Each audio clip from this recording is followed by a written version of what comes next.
அதே போல இங்க இளைஞர்கள் நிறைய கிரிக்கெட் கிட் வாங்கிட்டு வந்திருக்கீங்க. நாங்களும் உங்களை மாதிரி நானும் உதயகுமார் விளையாடுவாங்க. கிரிக்கெட் எல்லாம் விளையாடினவங்க தான். காலேஜ் படிக்கும் போது கிரிக்கெட் டீம் கேப்டனா இருந்திருக்கிறேன். டிவிஷன் பேர்ல நான் விளையாண்டுருக்கிறேன். இன்னைக்கு என்னுடைய தந்தை பேர்ல கிரிக்கெட் இருக்குது. என்னுடைய எங்க டீம் இருக்கிறவங்க டிஎன்பிஎல் விளையாடுறாங்க. பசங்க 3-4 தம்பி விளையாண்டுருக்காங்க. ஆகவே இப்போ உங்களுக்கு நீங்க இளைஞர்கள் நிறைய இருக்கீங்க. நீங்கள் நினைக்கலாம் இன்னைக்கு பாத்தீங்கன்னா நிறைய பேர் நடிகர்கள்லாம் வந்திருக்காங்க. இன்னைக்கு கூட பாத்தீங்கன்னா சமீபத்தில் நடிகர் விஜய் அவர்கள், நாங்க எப்பவுமே குறை சொல்லி பேச மாட்டோம், அவருடைய படத்தை பார்த்து நாங்கள் ரசிக்கக்கூடியவங்க தான், மரியாதை. ஆனால் அந்த மாநாட்டில் வந்து அதிமுகவுக்கு இருக்கின்ற தலைவர் பார்த்தீங்க, எப்படி பார்த்த தலைவர் பார்த்தீங்களா அப்படிங்கிற மாதிரி ஒரு வார்த்தை வந்துருச்சு. எங்களுடைய தலைவர் இப்ப யார்? எடப்பாடியார் அவர்கள்.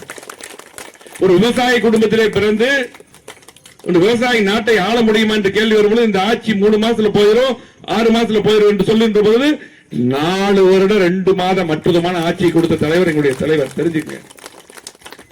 அது மட்டுமல்ல, இன்னைக்கு மாணவர் சமுதாயத்துக்கு, இளைஞர் சமுதாயத்துக்கும் நீட் இன்னைக்கு திமுக ஏமாத்திட்டு இருக்காங்க.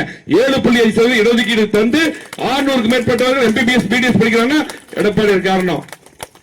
இன்னைக்கு 11 மருத்துவக் கல்லூரி கொண்டு வந்தது யார்? இன்னைக்கு மத்திய அரசுல நம்முடைய பாரத பிரதமர் கேட்டு கொண்டு வந்தது எடப்பாடியார். கொரோனா நேரத்தில் எல்லாம் பாத்தீங்கன்னா திணறிட்டு இருக்கும்போது இளைஞர்களுக்கு, மாணவர்களுக்கு ஆல் பாஸ் போட்டு தந்தது யார்? எடப்பாடியார்.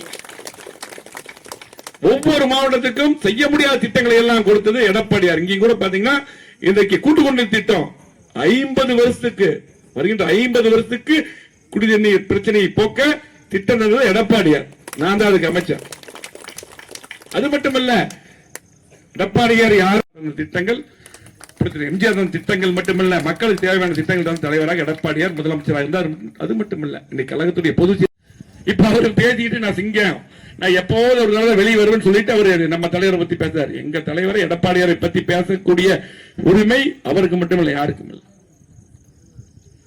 இன்னைக்கு அது மட்டுமல்ல, இன்றைக்கு உழைத்து அனைவராலும் இன்றைக்கு கழகத்துக்கு பொதுச் செயலாளராக அற்புதமான கட்சியில தேர்ந்தெடுக்கப்பட்டவர்.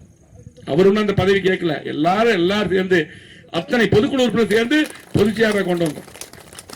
செய்திகளை உடனுக்குடன் தெரிந்து கொள்ள கீழ்கண்ட கேபிள் மற்றும் டிடிஎச் நெட்வொர்க்குகளில் எம்நாடு செய்தி தொலைக்காட்சியை காணுங்கள்.